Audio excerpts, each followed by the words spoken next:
Olá, minha gente, mais uma vez com vocês. E que bom, né, que os nossos convidados de todas as semanas, hoje estão presentes os dois. Muito bom. Obrigada, já iniciando o programa, pela presença, Gerson. Obrigada, jornalista Pedro do Couto. E você vai ter mais uma vez, Gerson, a missão de contar uma das suas belas historinhas e a moral que é tão importante e é tão comentada aí pelos nossos telespectadores. Mas, minha gente, como não poderia deixar de ser, mais uma vez nós vamos falar aí da vergonha que é a política nacional. Também da questão da saúde pública no município do Rio de Janeiro, a roubalheira, uma quadrilha que aí se instalou.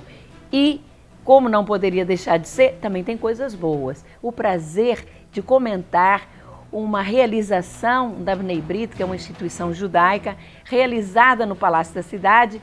E olha, eu me senti especialmente emocionada e orgulhosa em participar daquele evento e daqui a pouquinho vocês vão saber exatamente o porquê dessa emoção, o porquê desse orgulho.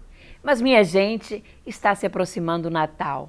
Na próxima quinta-feira estaremos celebrando a noite de Natal, é quando as famílias se reúnem, é um momento de extrema felicidade, é um momento de recordações, é um momento de união da família. E se você tem o seu avô, o seu pai querido, a sua mãe, num lar, por exemplo, não deixe de trazê-lo para casa, se for possível, claro, na noite de Natal, porque é a noite da família, é a noite do encontro, a noite da confraternização, a noite do amor, em que realmente a família possa estar unida. Eu fico assim emocionada, porque a noite de Natal, como eu disse há pouco, é uma noite de lembranças, às vezes lembranças tristes, porque já não podemos mais ter conosco aquelas pessoas amadas, aquelas pessoas queridas que participaram sempre das nossas vidas. Feliz Natal a todos, Feliz Natal Gerson, Feliz Natal Pedro. Gerson, você quer acrescentar alguma coisa? Tereza, não quero deixar de somar a beleza do que você falou, que os filhos não devem deixar de visitarem os seus pais nos asilos. Lembre-se deles, porque eles sentem falta dos filhos. É muito importante esse gesto dos filhos com os pais. Ô Gerson, que feliz lembrança sua. É que eu sempre acho que a família toda deve estar reunida na noite de Natal. Então, que os filhos jamais possam esquecer de visitar os seus pais, que são a razão de tudo. Bom, mas eu vou passar também para o Pedro do Couto, que eu acredito também queira mandar a sua mensagem de Natal. Olha, Tereza, foi dito aqui por você e acentuado pelo Gerson, que o Natal é uma data de encontro. Por isso, um Feliz Natal a todos são os votos que eu desejo. Mas quero assinalar também, sobretudo, que esse encontro, e deve aproximar todas as famílias e unir, ele é um encontro também com a história, porque foi a história do Cristo que dividiu o tempo do mundo, entre antes e depois dele. O encontro da humanidade consigo mesma na data símbolo, não só da cristandade, mas da própria humanidade. Pedro, muito bem lembrado essa divisão do tempo, mas uma coisa é certa, nenhuma festa envolve tanto os seres humanos, a humanidade, como o Natal. Mas, minha gente, nós agora vamos falar de um outro assunto que eu já citei há pouco. Eu costumo sempre dizer que homenagear os nossos verdadeiros heróis é dever de todos nós, principalmente quando se trata de pessoas que dedicaram a sua vida à ciência, procurando encontrar soluções em benefício da vida e na luta e defesa dos direitos humanos. Eu estou me referindo a duas extraordinárias personalidades. Albert Sabin, que descobriu a vacina contra a paralisia infantil, e ao jornalista Austragésilo de Ataíde. Por décadas, ele foi presidente da Academia Brasileira de Letras e eu e o Gerson tivemos assim o prazer de recebê-lo por várias vezes na nossa casa. Ele teve, inclusive, o privilégio de subscrever a Declaração Universal de Direitos Humanos em 1948. Pois é, no último domingo, dia 13 de dezembro, os dois foram lembrados no Palácio da Cidade, quando a Bnei Brit, que é uma instituição judaica ligada aos direitos humanos, homenageou com a medalha Austragésilo de Ataíde o ministro do Supremo Tribunal Federal, Luiz Fux, o jornalista Merval Pereira e o presidente da Academia Brasileira de Filosofia, João Ricardo Moderno. 3 belos destaques da vida pública nacional, merecedores desta e de outras tantas homenagens. A medalha Austragésilo de Ataíde foi criada pelo nosso deputado Gerson Berger, quando coordenador de Direitos Humanos da Bnei Brit, aproximadamente 2 décadas. E isto foi muito lembrado na cerimônia, eu me emocionei especialmente e também fiz questão, Gerson, você não estava presente, de destacar que o primeiro a receber, a ser homenageado com a medalha Austragésilo de Ataíde foi o grande salvador de centenas de milhões de crianças, o cientista Albert Seip. Nossos aplausos a todos, aos que já partiram, que descansem em paz, e aos vivos, a certeza de que, com seu imenso valor, muito ainda vão contribuir com o nosso país e, por que não dizer, com a humanidade. Eu fui convidada a entregar a medalha ao presidente da Academia Brasileira de Filosofia, Ricardo Moderno. Mas, minha gente, nós agora vamos entrar na política e vamos falar de uma questão que eu considero da maior gravidade. Todos nós sabemos das dificuldades enfrentadas por aqueles que dependem do sistema público de saúde, que são, na realidade, muito mal atendidos nas unidades que aí estão. Entretanto, cabe dizer que o município investe valores bastante significativos na saúde. Para o próximo ano, para vocês terem uma ideia, a prefeitura destinou aproximadamente 5 bilhões de reais. Mas desses 5 bilhões de reais, 2 bilhões são geridos por OSs, ou seja, 40% desse orçamento. Na semana passada, fomos surpreendidos com a denúncia de que a OS Biotech teria fraudado mais de 48 milhões em contratos com a prefeitura na gestão dos hospitais Pedro II e Ronaldo Gazola em Acari.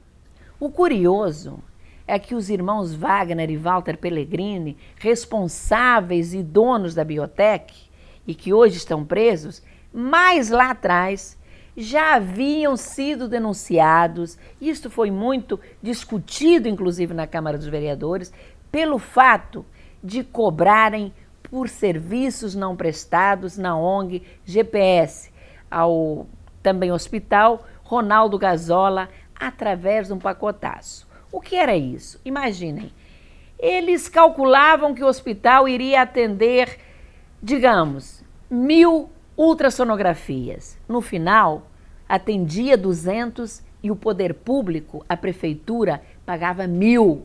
Era realmente um escândalo. Possivelmente, eu não sei, não quero aqui afirmar isto, mas possivelmente criavam dificuldades para não prestarem os atendimentos, mas cobrarem do poder público. Entretanto, apesar dessas denúncias, a Secretaria de Saúde qualificou a GPS, que virou OS, ou seja, a Biotech, a prestar serviços. Imaginem. e continuou gerindo os hospitais Pedro II e Ronaldo Gazola através de contratos milionários. E não fosse o Ministério Público, e essa quadrilha continuaria roubando os cofres públicos em 2016. Não resta dúvida que funcionários da Secretaria de Saúde estavam no esquema e sabe Deus quem mais. Vejam, em maio deste ano, o secretário de Saúde, Daniel Sorans, encaminhou documento à Casa Civil pedindo o descredenciamento da Biotech. Pois, pasmem, o documento ficou engavetado por 5 ou 6 meses na Casa Civil. No entanto, como eu disse há pouco, continuava nos planos da Secretaria Municipal de Saúde a Biotech prestar serviços à saúde, ou melhor, roubar o município, pois o subsecretário de Atenção Hospitalar, Mário Celso da Gama, em setembro, encaminhou um ofício à entidade perguntando se teria interesse em renovar o contrato por mais 12 meses. Isto após 6 meses ou 5 meses antes, o secretário pedir o descredenciamento desta OS oportunista e que simplesmente roubava dinheiro público. Enquanto o secretário manda descredenciar os gatunos, o subsecretário pede para renovar o contrato. Eu gostaria de ouvir vocês dois, porque eu tenho, inclusive, dado algumas entrevistas aí para a imprensa, porque o assunto é realmente muito grave. Tereza, uma vergonha. Não fosse o Ministério Público que levou à prisão dessa quadrilha. O esquema e a roubalheira iam continuar. A Casa Civil tem obrigação de explicar o porquê do engavetamento do ofício do secretário de Saúde que pedia o descredenciamento dessa OS gatuna.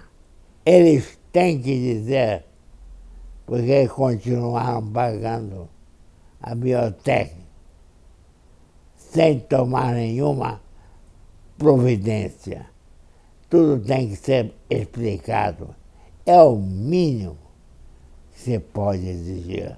Olha, Gerson, um escândalo absoluto, monumental, uma vergonha total. Vamos até mais além. Praticaram, tanto os que receberam dinheiro quanto os que pagaram o produto da corrupção, praticaram um crime hediondo. Porque quantas pessoas necessitando de atendimento da saúde não foram atendidas para que a diferença do preço cobrado revertesse para o bolso dos ladrões? Não há explicação possível. É um caso de cadeia para os ladrões, sejam eles os da prefeitura, sejam eles os da Biotech. Um escândalo absoluto, uma vergonha total. Pois é, Gerson e Pedro. E o pior de tudo isso é que essas OSs não são fiscalizadas pela prefeitura. O que a gente percebe é que são entidades que não têm expertise nenhum no assunto. E por esta razão, ainda agora a Justiça propôs, ou determinou, melhor dizendo, que fosse descredenciada mais uma OS pelos maus serviços prestados à população. Mas a coisa não vai parar aqui, não. Eu estou propondo uma CPI na Câmara dos Vereadores, já encaminhei ao Tribunal de Contas um ofício pedindo a inspeção de todos os contratos firmados entre a Prefeitura e essas OSs, porque pode ter certeza, tem muita sujeira por detrás disso tudo. Agora, o que me surpreende mais, até o presente momento, eu consegui apenas 11 assinaturas. Eu não sei se vou conseguir 17, porque a base de governo é muito forte na Câmara.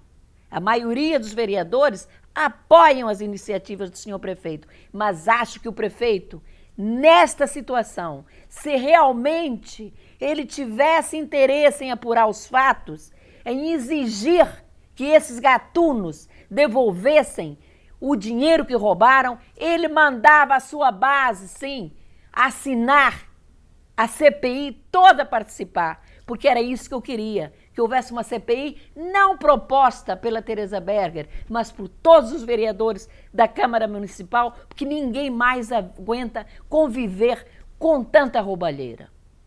Esta que é a verdade. Mas, minha gente, nós vamos continuar os nossos assuntos, depois desse assunto forte e bastante pesado. Eu, Gerson, vou querer que você amenize um pouco o programa, contando uma de suas tradicionais historinhas, porque logo depois vem carga pesada. Vou te atender. Vamos lá. A historinha que você pede. Gente, prestem atenção.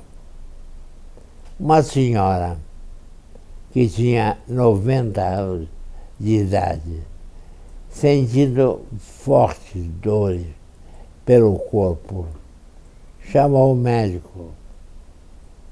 O médico veio, examinou-a e disse: minha senhora, tem que compreender que quando a gente chega a uma certa idade, começa a sentir dores, sentir incômodo no corpo. Eu não posso fazer a senhora ficar mais jovem. A senhora tem que compreender. Ela então responde: mas quem pediu para ficar mais jovem? O que eu quero, doutor, é ficar mais velha e continuar vivendo. Qual a moral? Nós temos que esquecer a nossa idade. Não julgar e quando tem 90 anos, ou 92 anos, ou 65 anos, que já estamos ultrapassados. Nunca, enquanto há vida, há força e energia, bastante vontade de fazer, de criar e aproveitar o mundo, o quanto ele é belo. Vale a pena viver atuando. É isso aí, minha gente. Esse é o recado que eu lhe dou, Tereza, e dou a todos. É, Gerson, é vida, é bela. E mais uma vez, repetindo Roberto Carlos, é preciso saber viver. E saber viver é atuar, é continuar lutando pela vida, como faz você. Você é um exemplo. Você está sempre pronto a recomeçar. Mas, minha gente, nós ficamos estarrecidos com o que está acontecendo em Brasília. Eduardo Cunha, apesar de tudo, continua presidente da Câmara. A presidente Dilma, não sei o que vai acontecer, se vai receber o impeachment ou não. As últimas manifestações nas ruas também deixaram a desejar. Eu acho que tudo isso, até por conta do escândalo envolvendo o presidente da Câmara, o Eduardo Cunha, que teve a sua casa revirada pela Polícia Federal, o seu escritório. Por que não aconteceu o mesmo com Renan Calheiros? Está na hora dele também prestar contas e o porquê do seu nome ser apontado também no Lava Jato. Nós vimos aí, no finalzinho da semana passada, ao líder do PMDB ser destituído por um outro. Agora, esta semana, o Leonardo Pisciani volta, o outro sai. Por quanto tempo nós vamos assistir essa palhaçada toda? Como fica a presidente Dilma nessa história toda? Eu não sei qual é a participação da presidente Dilma nesses escândalos todos que estão aí, mas uma coisa é certa: o nosso país está parado. E se ela não tem capacidade para governar, ela tem que sair. É isso que eu penso, Pedro. Não é isso, Gerson? É, Tereza. A hora do presidente da Câmara está chegando. E a do presidente do Senado também precisa chegar logo. O nosso Brasil não merece ter nos dois mais importantes parlamentos esses exemplos de homens públicos. Acho que a política está uma vergonha.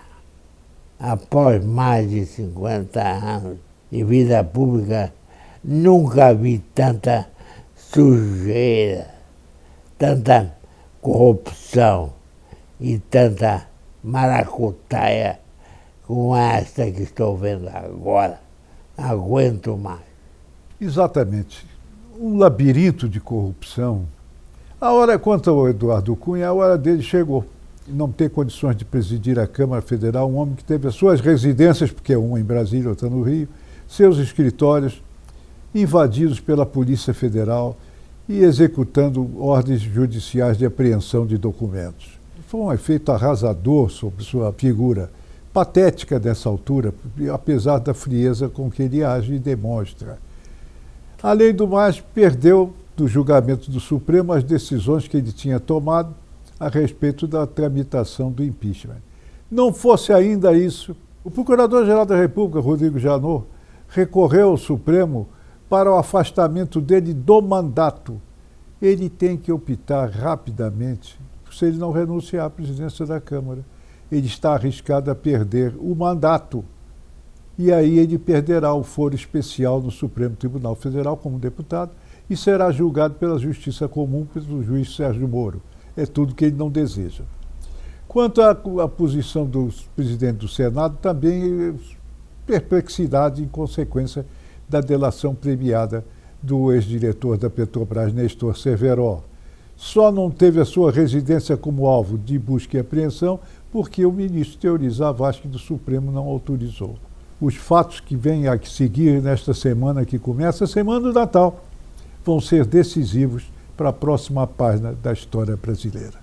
Olha, Pedro, ainda acho que só depois do Carnaval que nós vamos ter posições definidas. Mas nós aqui no programa sempre falamos que a voz do povo é a voz de Deus. E no Natal, justamente no Natal, não poderíamos deixar de ouvir a opinião da nossa população sobre tudo isso que está acontecendo. As pessoas só pensam em presentes, mas o principal é a presença da família com Jesus. Temos o nascimento do nosso Mestre Jesus e isso nos leva a ser solidários. Esperamos que neste Natal possamos cada vez mais diminuir as desigualdades sociais. Mais importante do que presente, qualquer coisa material, é a família estar unida, né? Independente de crise, independente de qualquer coisa, eu acho que a família deveria estar unida. Daqui para frente, se não mudar, nós vamos ter muito mais recessão. O importante é passar limpo esse país. Esse seria o grande presente de Natal. Minha gente, está aí. O espírito natalino que une a família esteve presente praticamente em todos os nossos entrevistados. Agora, a esperança num Brasil melhor, infelizmente, eu nem diria que dividiu. Eu acho que uma boa parte acredita que teremos dias difíceis e também o afastamento definitivo desse Eduardo Cunha e da própria presidente. Eu acho que ela mesma deveria decidir sozinha e pedir para sair do governo. Assim não dá. Eu acho que se a população não a quer, por que continuar? É isto que eu penso, mas Gerson e Pedro, nós chegamos ao final do nosso programa. Um excelente Natal, Pedro, para você, para a Helena, para as filhas maravilhosas que você tem. Gerson, você também, porque afinal de contas, é como eu disse há pouco, o espírito natalino nos envolve a todos.